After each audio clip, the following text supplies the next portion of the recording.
Welcome back to Off the Chart. We're here and we're ready to unpack episode 9 of Gen Q season 2. This season, we're once again watching the L Word Generation Q with you, bringing you our unfiltered take on the new series reboot every Tuesday, because of course, we can't get enough of those LA lesbians. I'm Chelle Turingan, managing producer at Xtra, and I want Gigi to hold me. Oh, me too.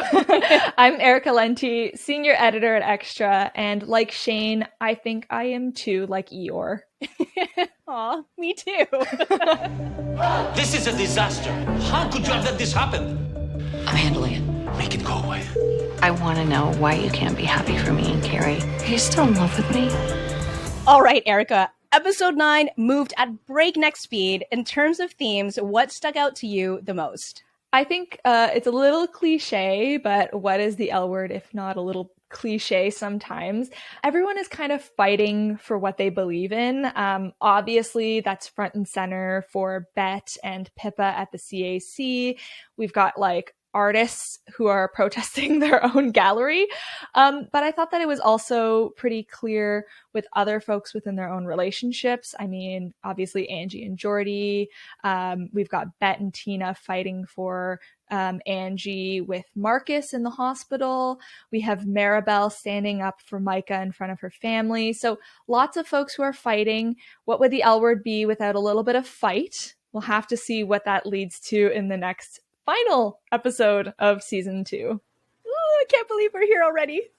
Okay, let's start with our favorite lesbian, Bette Porter. She has gone full Provocations 2.0, and she has artists protesting their own work in the new Nunez wing of the gallery at CAC.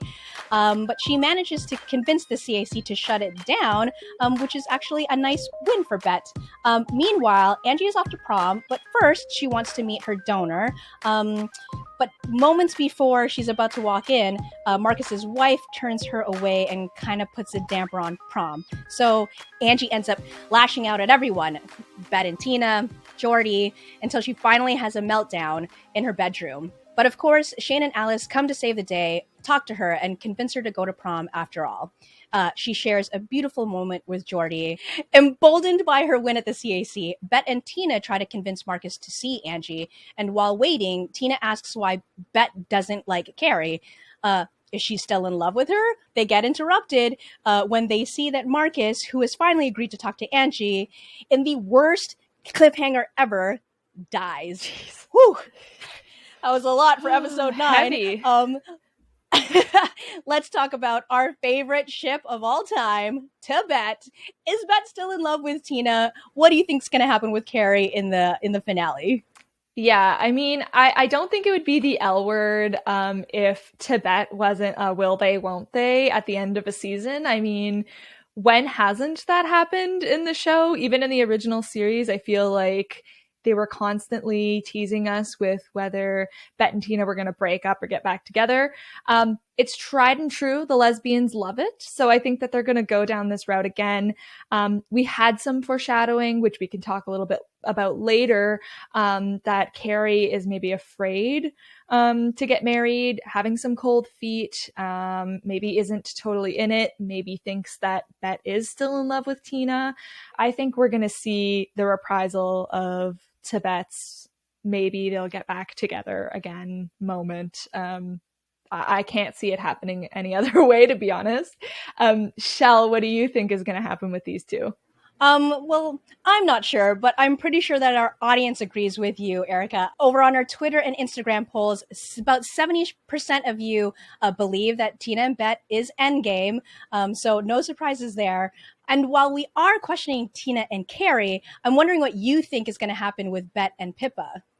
Yeah, I mean, the thing I love about Bette and Pippa is that Pippa brings out this like passion in Bette, and I know that we've been teasing Bette this whole season saying, oh, she only cries at art, or she gets angry at art, or she has sex in art, but it is probably the most passionate, side of Bette, and I love that there's someone who is challenging her and getting her to think and making her so emotional over this thing she loves. Someone who understands art in a way that none of her other partners, aside from maybe Jody, understands. So I like that about them. but I don't know that the audience is as sold on them as they would be on Tina and Bette. I don't know, like Tina's really grown on me this season, and the last season it was like such a breath of fresh air to see her for some reason, when I know in the original series everyone hated Tina. So I kind of want to see it. I kind of want to see the drama. I like Pippa as a character. I think she's really interesting. She stands up to Bette in a way that not a lot of people do, and I love seeing that. I love seeing Bette getting taken down a peg. I hope she doesn't go far if Tibet does happen. Maybe she'll launch Provocations Part 3 at the CAC and she'll be back. We can only hope, Erica. I agree. I love Pippa too. She seems like a really fantastic character. So even if that doesn't pan out, hopefully they can find a way to like integrate her into the like ensemble cast. Mm-hmm. Who knows? But let's turn our attention over to your favorite character, Angie. Yes. Angie's going through a lot in this episode. What did you make of everything going on with Angie? Well, I think it was only a matter of time before she had this meltdown. She has so much pressure on her that like no 17, 18-year-old should have, you know, thinking about identity and inheritance and who her donor is, like all of these massive things that are, you know, hard to grapple with as an adult, let alone a young adult or a teenager. So it was really only a matter of time before she had this panic attack. I really felt for Jordy because I know that she cares and she loves Angie so much, and she doesn't want to hurt her. I think she's just trying to ground her back into her teenage reality, which Angie is just so disconnected from at the moment. So I feel for the two of them. I'm so glad that Shane and Alice managed to convince Angie to go to prom. I can't say that I had super amazing memories from prom myself. And it's like, I know it's like this overwrought American tradition, but I think she probably would have regretted if she left Jordy hanging there. I'm glad that they had their own little moment in the hallway and not in the center of the dance floor. Like, I felt like that was really nice for them, and it was something that Angie really needed. But I just feel so bad that Marcus died before he could meet her. Like, she had all those questions written. Like, my heart just broke. And so I think we're going to see a lot of Angie trying to process more than she's already processing now, which is really difficult. And I think, you know, Tina and Bette have been great parents that we've seen so far, so I'm sure they'll help her through it. But whew, it's gonna be heavy for Angie, you know, figuring all that shit out. How did you feel about all of it, Chelle? I'd have to agree with you pretty much on all fronts, Erica.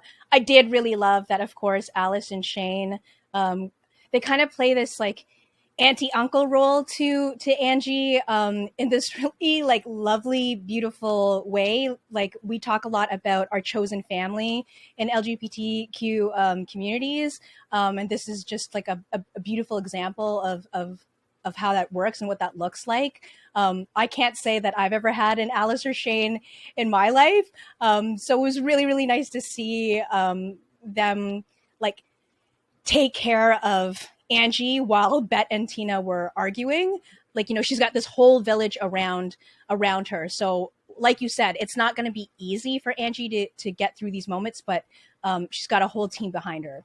Okay, let's move on to Sophie and Finley now. After their huge fight, we're left to think, where in the world is Sarah Finley? Sophie spends the entire episode looking for her to no avail.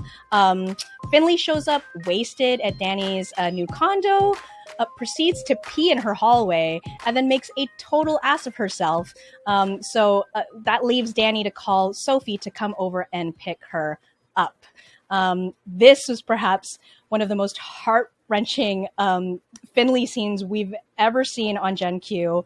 Erica, what do you think is going to happen with Sophie and Finley? Can they survive this? I don't know.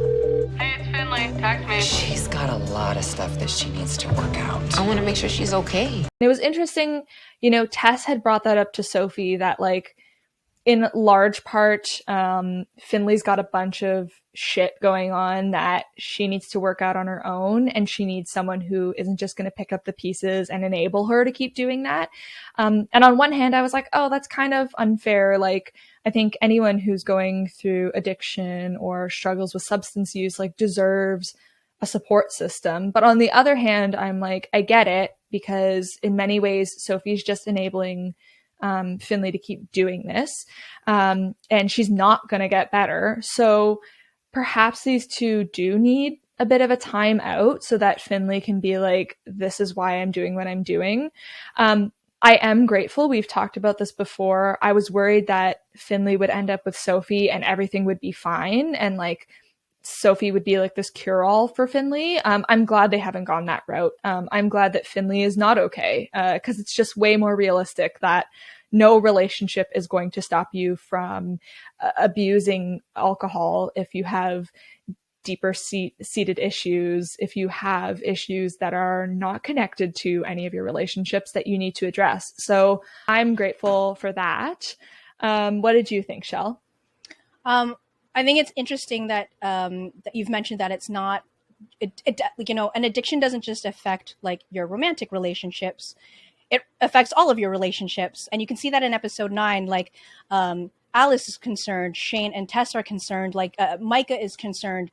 All of the people in Finley's, clan are worried about her, which I don't think we've ever seen that concern before. I think you're absolutely correct in that Finley obviously needs help beyond what everybody else is able to do for her. Whether or not she'll actually take that help or find that help is another question. I think we're going to see an intervention possibly happen in the finale. My question to you, Erica, is do you think Finley will be into it or not? Probably not if we know Finley. But hopefully she does. Like, I think she clearly needs to get to the core of what's driving her to drink and get to the core of her addiction and try to sort out her feelings, because I do think it's fair to say that there is emotional and mental stuff that's going on for her that is leading her to drink more, whether that's like depression or that's related to trauma of her past, which was alluded to in the last season. So I hope that she goes for help. I don't think it's going to be so straightforward. I mean, this is the girl who took off to Missouri and then showed back up and crashed a wedding and was like, did I not do the right thing? So I think it will take some convincing to get Finley some help that she needs. That's my take. What do you think? Please make good choices. I can understand why you'd be pissed if everyone's going to come at you. You feel like you're being attacked from all directions. But I hope that she realizes that everyone's doing that because they love and care about her. And I think maybe this was the first time that my love and care for Finley was rejuvenated, because again, like you really see that struggle when she goes off on her bender. And I think that was the struggle that we were missing this season. Like, this problem is big. It's huge. It's bigger than I think anyone else has been letting on to. So I do hope she gets the help she needs. Okay, let's move on to Dani and Gigi now. Dani is still playing girl boss, which her dad is not having any of. He asks her to sort out this whole mess with the bad press around the CAC ASAP. But the CAC makes that decision for her and decides to retract their sponsorship of the wing. Meanwhile, Dani is still being hot and cold with Gigi, but the pair reconcile before Finley waddles in to Dani's place completely drunk. So, Erica, communication with Dani and Gigi seems much more mature than the rest of these couples. What do you think is going to happen with them? Yeah, they communicate the best. I'm really impressed, and I think part of it is just Gigi's character. Like, I don't want to give Dani too much credit here, because Gigi really does seem to be like the driving force in keeping things together and keeping her cool and giving Dani space to screw up and then come back. I'm a full Gigi stan this season. I think that like a majority of people are. If the stuff I have been reading on social media is any indication, people love her. And it's because she's really empathetic, and She gives space to Dani. She communicates with Dani. She talks things through in a way that like none of these lesbians do. They're all just like in a hurry to get in bed with each other, and then things go wrong and no one talks to each other, and then they split up and then they cheat on each other. Like, we're finally getting a normal arc for a couple here, and it's really nice. But I will say, maybe unpopular opinion, I too would have skipped Eli's recorder concert. I'm just not interested in seeing some kid play the recorder. I mean, I would have been okay to that concert if I also had edibles with Gigi, so there are always ways around it. I like that when Dani is like, how do you get me to do that? Like, how do you get me to talk? And Gigi's like, well, I dated a therapist. And while that's a funny quip, like, it's probably true. You know what I mean? Gigi, to me, seems like perhaps the only character in this LA crew who has done the work of therapy and like, you know, and talks and communicates. I thought it was funny a couple of episodes back where Bette and Gigi break up, and Bette is like, oh, she's probably playing mind games with somebody else. It's like, do you people think that communication is a mind game? Like, what is going on? So I will totally agree with you. Like, Gigi is just so level-headed, is very empathetic, and communicates really well. So I hope that these two last into season 3. But Erica, do you think that Dani is going to testify against her dad in the season finale? Yeah, this will be the big test. I mean, it's kind of been a recurring theme. Her going to work for Bette Porter in the first season on the mayoral campaign was supposed to be like a slight against her dad. Now she has to testify against him. You know, if Dani is going to just like be the girl boss she wants to be and stick it to big pharma, like, just testify against your dad already. I'm ready to see her finally just assert her independence already. She keeps getting tied back to her dad in this corporate way. It seems like he doesn't really care about much but saving the company. So yeah, I kind of hope she does testify against him. Do you think that's going to happen, or do you think she's going to be a good daughter and testify for him? That's a good question. I mean, I will say that all of this backstory around Dani and her dad and their relationship has been really interesting and exciting to see in season 2. We knew that there was tension in season 1, that he would get involved in her relationships and her life decisions and all of that, but we didn't really get a sense of like kind of what their family dynamic was like. And the writers have been doing a really bang up job of showing that very complicated and complex relationship throughout the episodes. This one in particular was so funny when the lawyer was like prepping Dani with questions, just like really nailing at her, and you know that she is trying so hard to essentially lie, and then like her dad just storms in and is like, what is this? And she's just like, hi dad, we're just talking about what a great father you are. Like, I just think all of the nuance in the writing between those two has been really, really interesting. It would be nice to see her break away, but I mean, I would suspect that Papa Dani was the one that bankrolled that like gorgeous condo, and like if she cuts ties from her family, like where will that leave her? So it leaves a lot of questions open for what might happen to Dani in season 3, and I'm excited to see what happens. It'll leave her in Gigi's arms, where she belongs. Okay, let's move on to our favorite bisexual, Alice. She is heading out on her book tour, but she is being hounded throughout her press junket to talk about her new girlfriend because she's afraid to be honest about dating a man, given her lesbian audience. Eventually, she decides to give in and tells a reporter that she's dating Tom. Dun, dun, dun. The show seems to be meta hinting at Alice's character overall. The lesbian audience not completely loving that Alice is a bisexual. What do you think of these takes, Erica? Yeah, I thought it was actually really interesting because I do know that there are some fans of the show who are not pleased with the fact that Alice is dating a man. Are you seeing anyone now? What? Come on, who's the lucky lady? Right, lady. And so I thought it was actually like really smart of the writers to hint at like, you know, what the press is doing, assuming her identity, assuming she has to be with a woman, and all the pressure on Alice as a character who is bisexual. Like, I thought that was so smart of the writers to be like, you know, she contains multitudes, and she's allowed to date men and women and anyone else on the gender spectrum, and we shouldn't assume.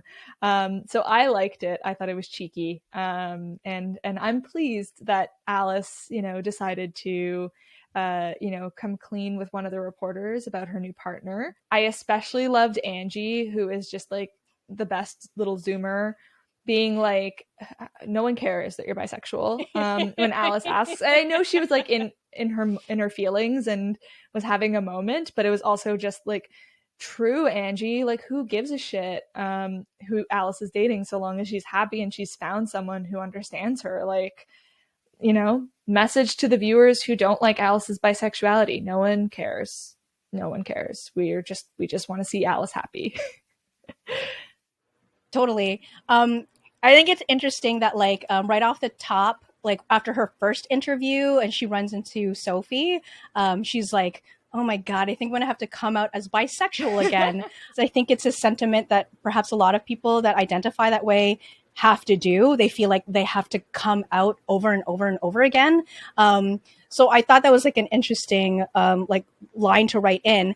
And what I found most interesting actually is the scene between Bette and Alice just before Angie comes in to put in that amazing one-liner. We're talking to our quintessential LA lesbian, you know, our favorite Bette Porter.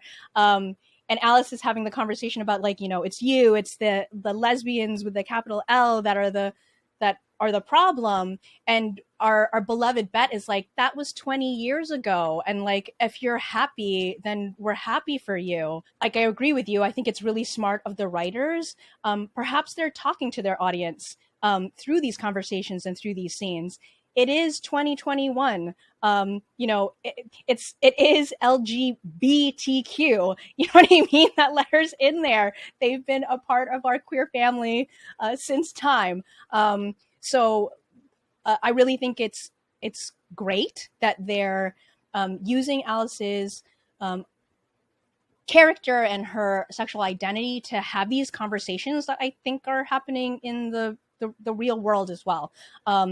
And like, as far as bisexual representation, I love to see it. Like, I think we love to see it. And I think our audience loves to see it. Over on our Twitter and Instagram polls, about 80% of you think that Alice and Tom together are biconic, which is amazing. I totally agree. And of course, Alice would go to prom all 4 times. That's like some real bi energy.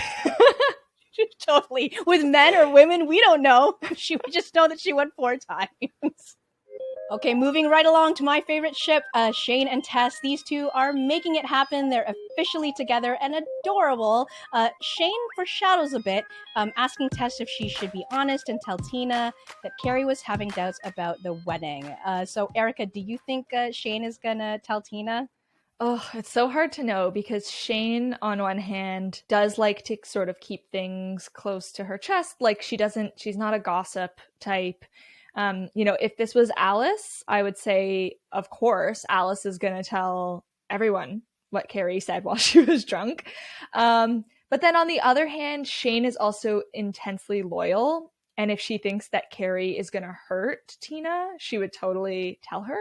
So I think it could go either way. I'm leaning more towards Shane not saying anything and just letting it unfold, and then probably getting shit from like everyone else around her when they find out that Carrie had said this stuff to her. Okay, theory. She can't tell Tina because she's at the poker game. Oh my God. I hate you, dude. Okay, finally, let's talk about Micah and Maribel. Micah is at Maribel's family's place, helping out with lunch. Maribel's family is grateful she's not dealing with relationship drama, much to Micah's awkwardness. Eventually, Sophie outs that Micah and Maribel are dating, and Maribel tells her family that she loves him in Spanish. Erica, this scene felt very familiar. It felt like perhaps an updated version of, Carmen's family, seeing a big Latina family, having a fam jam from like the OG series. What did you think of this scene? Yeah, I liked it. I thought it was such a nice modern day rendition of that scene when it comes out that Carmen is dating Shane and Shane is actually her girlfriend. Like I really liked that they incorporated an actual Latinx family this time around. We know that, the casting wasn't always the greatest in the original series. Sarah Shahi, who we love as Carmen, is actually Persian in real life. She's not Latina. So I'm really grateful that they had, everyone at the table speaking Spanish, and it felt real. It felt really realistic, and it felt really of the moment. I really liked it. And I thought that like Micah was really sweet in that moment too, like was probably the way I would be if my partner was just like outed dating me and I didn't know what to do and I didn't speak the language. So it was really sweet. And I'm really glad that the L Word has kind of caught up on doing the right thing in these cases around casting and around representation. How did you feel about it? I agree with you. I really love seeing the dynamic with Sophie's family. It reminds me a lot of my immigrant family, big, loud. Sometimes you're yelling at each other. Sometimes you're saying hurtful things, but it's kind of all happening at once, loudly over like a dinner table. And you might say things that are slightly inappropriate, like, isn't he gay? Isn't he a trans? To which Sophie and Maribel are immediately like, don't say a trans. And don't say that. But like, that's like, I can relate to that, to my older titas and titos, like trying. It's like a form of not just tolerance, but acceptance. Like they're trying. They don't have the language yet, but they're trying. And so, I really liked seeing this scene. I do love hearing the Spanish. Obviously, that's very authentic. But just a note to the showrunners, please include subtitles because most of us cannot speak Spanish. Most of us cannot speak Persian. And I would love to know what the hell they're saying. Okay, it's our favorite part of the podcast, the superlatives round, where we each pick our best and sometimes worst, Erica, moments from the episode. Erica, what was your pick? Okay, so our producer, Lido, was like, you can't pick any more worsts. So I have a best. Best dressed of the season goes to Angie and Jordy. I'm crowning them both prom queens. Look, Angie looked so good in a suit. Arguably better than Sophie on her almost wedding day. I said it. I just loved these two. Angie and Jordy's makeup was on point. They both look so good. They both look so comfortable and happy. It's what I wish I had for my prom. So they get all the props for that. What was your pick, Chelle? Totally agree with you, by the way. If I had been brave enough to wear a suit a million years ago at my prom, I would have. So she looked great. And sticking with the prom theme, I will say that the best chosen family members go to Alice and Shane. This prom party is like lit. What do you want best? Okay, what is wrong with you two? They are children. That is prom. Thank you. Of course, Alice and Shane both bring like booze to the pre, which is like just so on brand. So them, they're just like, it's prom. Of course, you've got to have booze. So props to Alice and Shane this week. And my top comment from the week comes from Ami DeLuise over on YouTube. She says, thanks, ladies, for your review. I watch it every week. Oh, thanks so much. I love the idea of Shane being a vampire. We agree. It's a pretty funny theory. Over here at Xtra Magazine, we do like to fact check, and I just wanted to clarify and say that I identify as non-binary, and my pronouns are actually they, them. Yeah, and for the record, I am she, her. I identify as a woman. Thank you guys so much for all of your comments. If you have something to say about episode 9, let us know. Leave a comment down below. There's only one episode left, so get your comments in. We might pick it for a top comment of the week.